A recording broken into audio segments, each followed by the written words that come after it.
किसी ने क्या खूब ही कहा है, विकल्प बहुत मिलेंगे मार्ग भटकाने के लिए, लेकिन संकल्प एक ही काफ़ी है मंजिल तक जाने के लिए। हेलो भाइयों बहनों, मैं योग साधक रमेश सभी का स्वागत अभिनंदन करता हूं अपने योग तंत्र चैनल में। सभी को प्रणाम।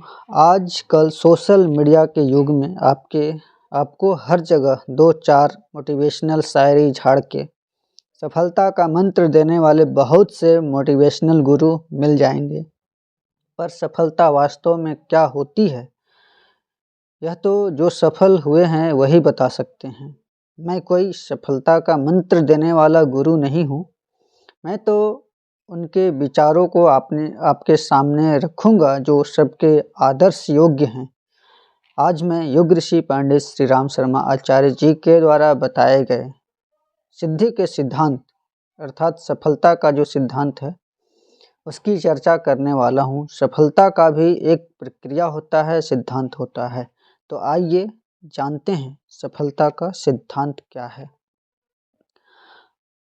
अध्यात्म विद्या या जो भी हम अभी भौतिक जगत में रह रहे हैं उसमें थोड़ा भी सफलता पाना है या उसमें प्रवेश किया है तो वे जानते हैं कि साधना से सिद्धि प्राप्त होती है। अष्ट सिद्धि और नौ निधि प्रसिद्ध हैं। विभिन्न योगों द्वारा विभिन्न शक्तियों का मिलना प्रकट ही है। इंद्रियों के आकर्षक भोगों को, सुख सुविधा को, ऐश आराम को छोड़कर कोई व्यक्ति कष्टदायक, कठोर, नीरस, श्रम साध्य साधना में प्रवृत्त होता है तो वह ऐसा करने के लिए यूं ही उद्यत नहीं हो जाता। ज़्यादा कीमती चीज़ के लिए कम कीमती चीज़ का त्याग किया जाता है। साधना का कष्ट इसलिए सहन करते हैं कि जिन सुखों का त्याग किया गया है उससे अधिक मूल्यवान सुख प्राप्त हो। यदि ऐसा न होता तो कोई भी व्यक्ति साधना का कष्ट सहन करने को तैयार न होता। अनेक अवसरों पर अनेक व्यक्तियों द्वारा ऐसे कार्य करते हुए किन्हीं व्यक्ति को देखा जाता है जैसे कि कार्य साधारण आदमी आमतौर पर नहीं कर सकता। आम जनता तो साधारण दायरे से बाहर की चीज़ होती है। जो आम जनता के दायरे से बाहर की चीज़ है उसे ही सफलता या सिद्धि कहते हैं। जैसे हवा में उड़ने वाला मनुष्य सिद्ध कहा जाएगा, किंतु पक्षी को कोई भी सिद्ध नहीं कहेगा। पक्षी आमतौर से उड़ते ही हैं, इसलिए उनके उड़ने में कोई अचंभा नहीं है। मनुष्य के उड़ने में इसलिए अचंभा है क्योंकि आमतौर से मनुष्य प्राणी उड़ा नहीं करता। पानी में रहना हमारे लिए सिद्धि है, मछली के लिए कोई सिद्धि नहीं है। 1 घंटे में 20 मील की चाल से दौड़ना हमारे लिए सिद्धि है, पर घोड़े के लिए कोई सिद्धि नहीं है। हाथी को कोई मनुष्य पछाड़ दे तो उसके लिए सिद्धि कहा जाएगा, किंतु सिंह जो अक्सर हाथियों को पछाड़ता रहता है उसके लिए वो सिद्धि नहीं है। कहने का तात्पर्य यह है कि इस समय जो बातें सब किसी में दिखाई नहीं पड़ती, वह बातें किसी विशेष व्यक्ति में हो तो उसे आध्यात्मिक भाषा में सिद्धि शब्द से पुकारा जाएगा। आश्चर्यजनक और असाधारण कार्यों का ही दूसरा नाम सिद्धि है या सफलता है। एक समय में जो बात साधारण होती है वही बात और परिस्थिति के प्रभाव से असाधारण हो जाती है। सतयुग, त्रेता आदि प्राचीन युगों में जब अब की अपेक्षा मनुष्य अधिक ऊंचा, लंबा, चौड़ा, अधिक खाने वाला और अधिक काम करने वाला होता था, किंतु इस समय तब की अपेक्षा आदमी का काया, खुराक और मजबूती बहुत घट गई है। सतयुग के लंबे तगड़े आदमी को अब लाकर दिखाया जाए तो सभी आदमी अचंभे में पड़ जाएंगे, क्योंकि वैसा देखा ही नहीं कभी वैसे आदमियों को। निसंदेह आश्चर्य की सीमा न रहेगी। एक देश वाले दूसरे देश वालों की रीति रिवाज, खान पान, वेशभूषा, भाषा का आश्चर्यजनक समझते हैं भाषा को, लेकिन अपने देश की प्रथा प्रणाली किसी को भी अचरज में नहीं डालती। सिद्धियां हमें आश्चर्य में डालती है। क्यों? इसलिए कि वे आम लोगों में वर्तमान समय में नहीं देखी जाती, इसलिए उसको हम लोग सिद्धि का नाम दे देते हैं। तो आगे, मनुष्य अनंत शक्तियों का महाभंडार है। उसके अंदर ऐसी महासत्ताएं सन्निहित हैं जिनके एक एक कण द्वारा एक एक जड़ जगत का निर्माण हो सकता है। जितना बल उसके अंदर मौजूद है उसका लाखवां भाग भी अपने प्रयोग में प्रायः नहीं ला पाता है। इस छिपे हुए महाभंडार में अगणित अतुलित रत्न राशि छिपी पड़ी है। तो कोई जितना कुछ उसमें से निकाल लेता है वह उतना ही धनी बन जाता है। परमात्मा का अमर राजकुमार अपने पिता की संपूर्ण शक्तियों का सच्चा उत्तराधिकारी है।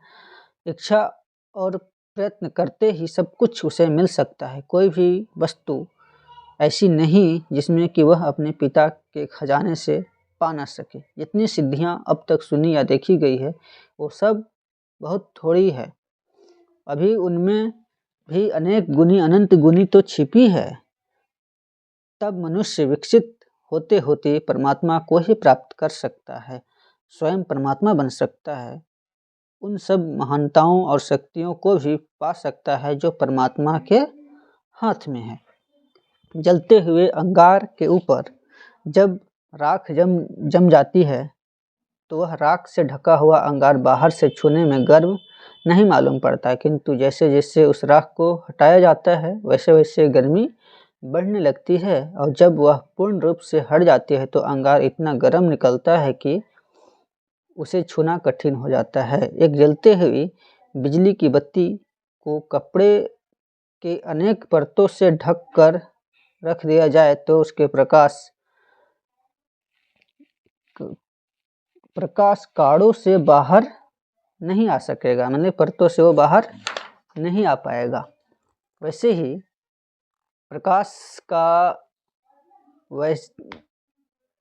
ही प्रकाश बढ़ता जाता है जब सारे परत अलग हो जाते हैं और स्वच्छ बिजली की बत्ती जगमगाने लगती है।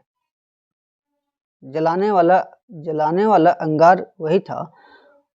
उसके अंदर दाहक शक्ति सदा से मौजूद थी, परंतु राख ने उसे ढक दिया था। और बिजली की बत्ती वैसी ही जल रही थी, परंतु कपड़ों के परतों ने उसे ढक दिया था। यही बात मनुष्य की है। वह अनंत शक्तियों का भंडार है, किंतु दुर्वासना, दुर्भावना, कुविचार, भोग, लिप्सा, अनीति आदि आवरणों की परतों से वे ढक जाती है और वो अपना पूरा जो एक्सपोजर है वो नहीं दे पाते, अपना प्रदर्शन पूरा दिखा नहीं पाते, तो उन्हें सिद्धियां भी नहीं मिल पाती है। जब हम अपनी कुवासना और दुर्भावनाओं को हटाकर सद्प्रवृत्तियों और सद्भावनाओं को निखारते हैं तो आत्म तेज निर्मल होकर अपनी अनंत महत्ताओं को प्रकट करने लगता है। यह प्रकट ही सिद्धि है। पतंजलि योग सूत्र जिन्होंने पढ़ा है वह जानते हैं कि यम नियम, अहिंसा, सत्य, अस्तेय, ब्रह्मचर्य, अपरिग्रह, शौच, संतोष, तप, स्वाध्याय, ईश्वर प्रणिधान यह सिद्धियों के मूल स्रोत हैं। अहिंसा पालन करने से उसके समीप पहुंचने वाले आपस का बैर भाव भूल जाते हैं। गाय सिंह पास पास बैठे रहते हैं। सत्य का पालन करने से वाणी सत्य होती है, जो श्राप वरदान दिया जाए सफल होता है। अस्तेय का पालन करने से सभी रत्नों की प्राप्ति होती है, लक्ष्मी की कमी नहीं रहती। परिग्रह से पूर्व जन्मों का हाल मालूम होता है, तब से शरीर हल्का और दूरदृष्टि मिलती है। पतंजलि के इस कथन पर गंभीरता पूर्वक विचार करने से प्रतीत होता है कि यह सिद्धियां बाहर से नहीं प्राप्त होती, कोई पुरस्कार की तरह उन्हें प्रदान नहीं करता, वरन यह सब अपनी आंतरिक योग्यताओं का निखार मात्र है। हिंसा, असत्य, चोरी, व्यभिचार, लोभ, मलिनता, तृष्णा, आलस्य, अविद्या, नास्तिकता आदि दुर्गुणों के कारण भीतर की दिव्य शक्तियाँ निर्बल, कुंठित और नष्ट भ्रष्ट हो जाती है। जैसे जैसे इन कमजोरियों को हटाकर हम अपनी स्वाभाविक सात्विक अवस्था की ओर चलते हैं, वैसे वैसे हम सफल, विजयी, समृद्ध, सिद्ध और महान बनते जाते हैं।